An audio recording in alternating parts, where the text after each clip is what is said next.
This is yours on the Political 001 channel once again.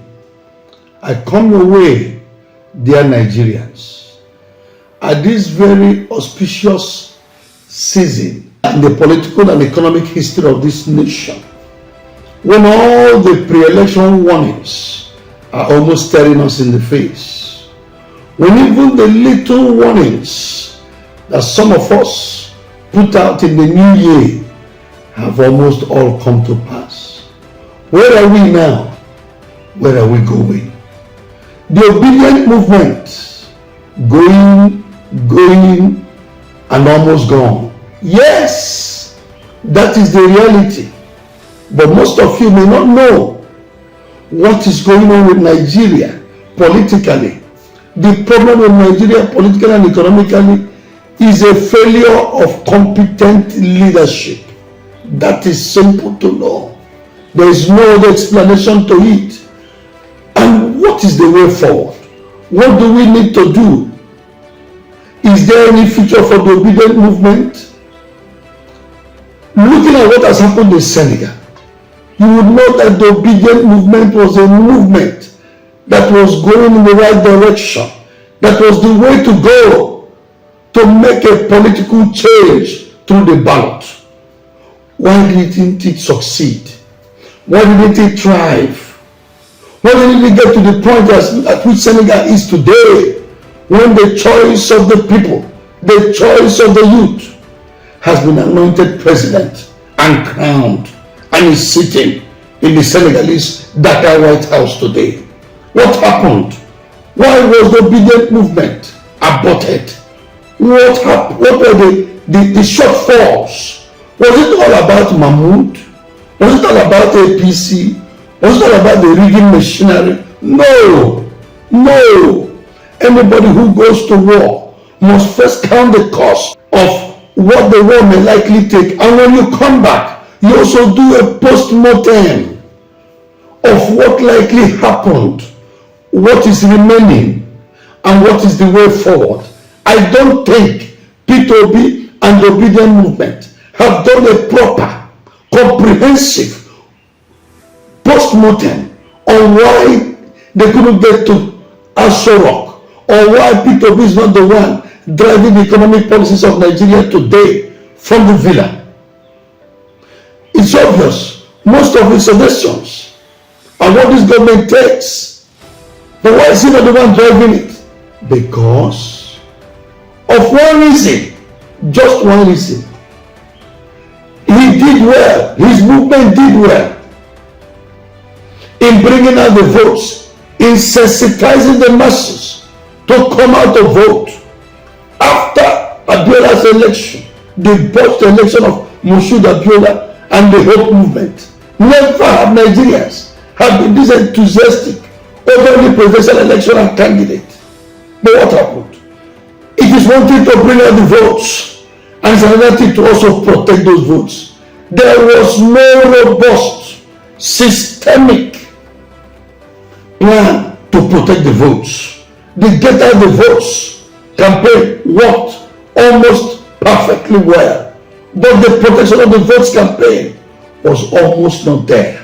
That is where the structure comes in.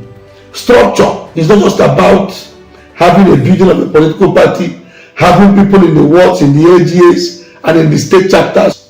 You have the units to contend with.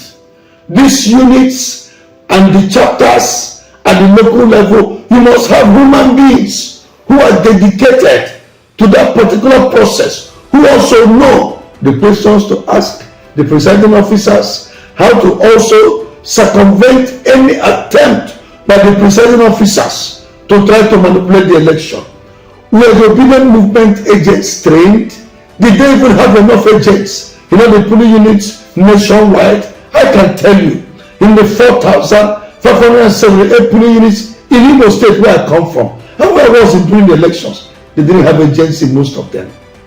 And you could imagine, if Peter comes from the southeast, he was very prominent in the southeast, the movement was very viral in the southeast, he didn't have agents in all the polling units in Imo State, and then what will happen in other areas?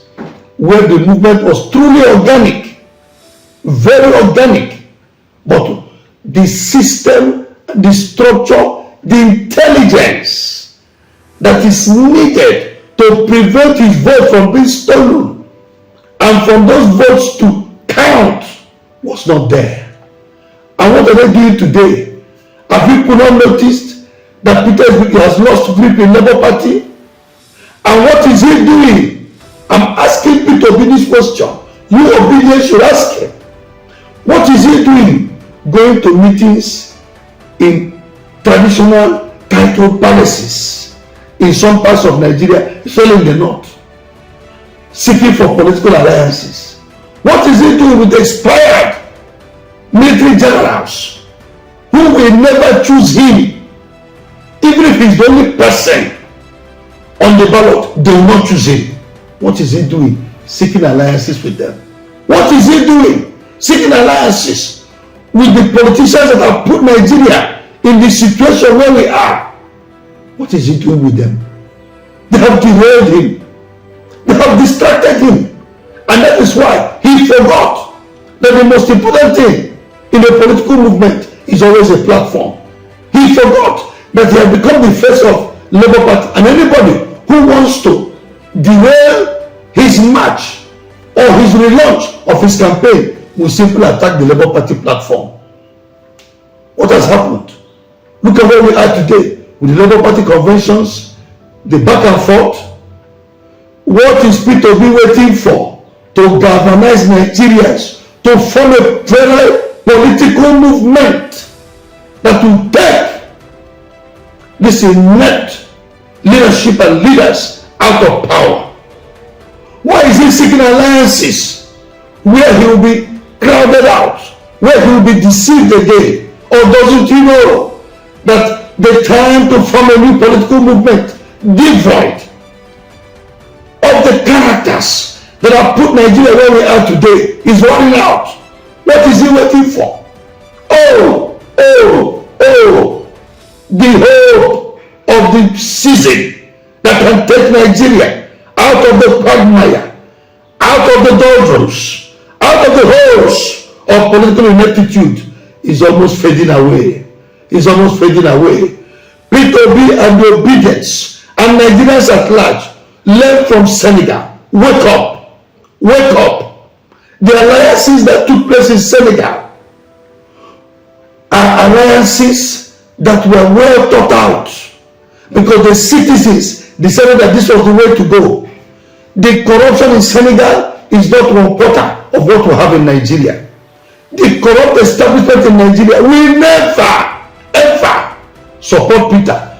Peter must take the lead, like he took the gauntlet and got the Labour Party ticket without telling his former allies and friends. He has to take off like a rocket and begin to chart the course for a new political movement in Nigeria on a platform that will not be held to ransom by these old political folks. And I can bet you those men will come midway or at some point when they see that the movement is beginning to make waves again. If not, the plan is to shut him out from a platform.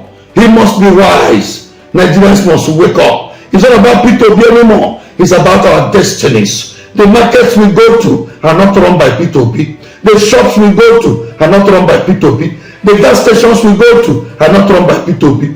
We are the ones feeling the brunt of bad rulership and ineptitude. Nigerians, wake up. Our nation is going down. Our nation is going down. I hope this message gets to Nigerians and gets to the Obidient movement and gets to Peter Obi in good time.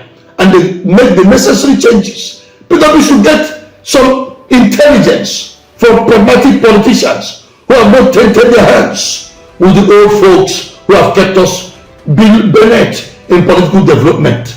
He must seek alliances with brains that know how to do intra and inter-party political movements and not just civil society groups or just youths. He must go for it. He lacks. He doesn't know it all. He doesn't know it all. He has shown that already.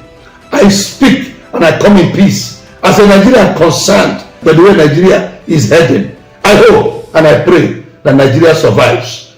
Thank you. I'll come your way again with more on this subject. And also reach out to us through our social media handles and channels. Nigeria comes first before any man. Bye for now.